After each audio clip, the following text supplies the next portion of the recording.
Good morning. We are David and Christopher, and we're going to talk about the movie Gravity. It's a movie directed by Alfonso Cuarón. It started in 2013, and it's about two astronauts. That one is the main actor. It's Dr. Ryan Stone, sorry, and it's about another astronaut. It's Matt Kowalski, and they were assigned to a mission in the space, and something happened to a Russian satellite, and it exploded, and all the little parts were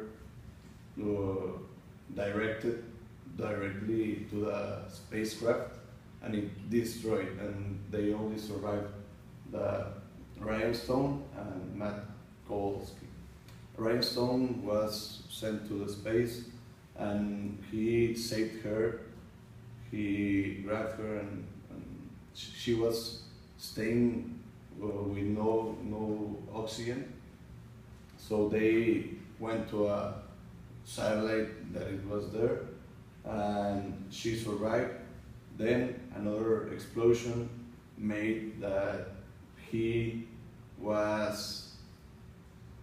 needed to let go of her so she could survive.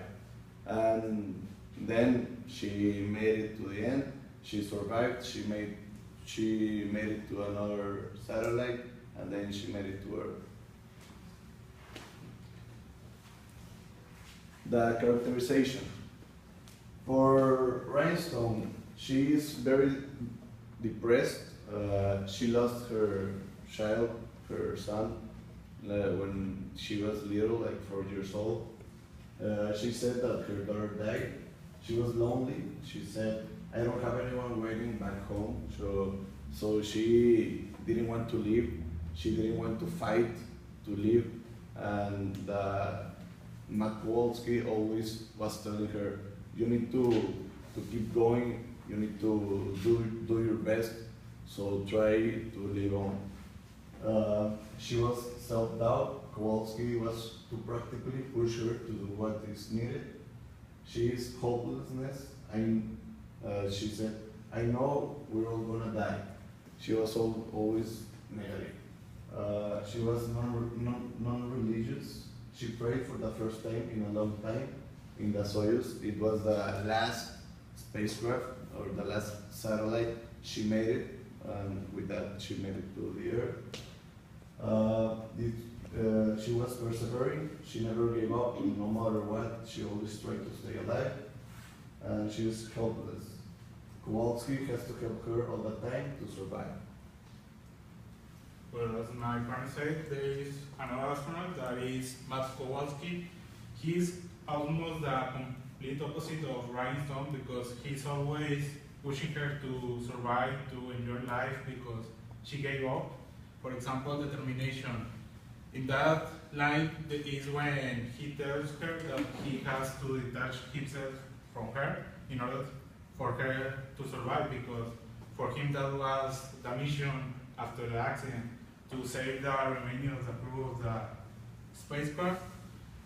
Motivating, this one is one of the most important lines of the movie. That is, Ryan, you're going to have to learn to let go. That he says also in that moment, because she didn't want to cut the thing that was attached to Matt. So that's what he says in order to convince her to let her go, and also because she told him about her daughter that died at a young age. Realistic, you gotta plant both of your feet on the ground and start living life. Like you said, he was trying to convince Ryan Stone that she had to live because she had most of her life ahead. Content, he makes jokes through all the movie, even after the accident. And this is one of the most important symbols in the movie. That's when after Matt died, she gets in another Russian satellite, and she takes off the suit, and she takes this position, and this can mean that the rebirth of her, because after Matt died and told her that she had to learn to let go, she changes the perspective of her life and starts having conviction to live. So she starts fighting in order to get back to Earth and enjoy her life.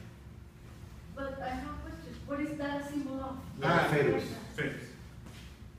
Is the position that like fetus have in the womb, and this can mean that like the rebirth of her personality. Of a new child born. And another symbol is we can see it as our lives.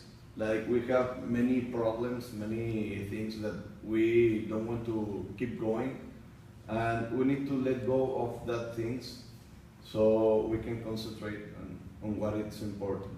So, like in the movie, what is important is her being alive. So she lets go of what happened to her child, what is happening to Matt Kowalski, and she was being keep moving forward. And the theme of the movie, like we said, is the purpose of the movie was to the moment that we choose to move on or leave the grief that was done in our lives in order to enjoy it, because she didn't feel alive, that she was like, oh, I wanna die, things like that, because she lost her daughter, she was alone, she wasn't enjoying life. So after the experience, she takes the decision, thanks to Matt encouraging her to take that decision, because she wanted to live, to feel good again. Yes. The conflict is the first and the main conflict is man versus man, because versus all, sorry, because she always was trying to fight for herself and with her mind and with her conscience. So it's the main conflict that. And the secondary conflict that I found is that man versus nature, because almost the whole movie she's fighting against the space in some way to survive, because of the parts of the Russian satellite that are flying around Earth, they will continue going and seeing her, so she has to go back to Earth and if she wants to live. And in the end, when she gets back, she is the moment when we see that she really changed, because when she crashed on the ocean and get out, she's like starting to move on. She didn't just stay there. She was like working on and like, I want to survive. I want to die and I want to enjoy my life. And I think that is the message of the movie, that if something tragic happened to us, we have to learn to move on and don't let that accident or situation drag us down for our lives, because we have too much ahead, so we have to enjoy it. Yes. And a great and the example that he was telling is when she crashed, she first grabbed the sand and felt like safe in earth, and when she started walking, she didn't feel her legs because she was in space. So it's when the baby starts walking and growing and everything. It's like that moment when she's new. She's a mom. Thank you.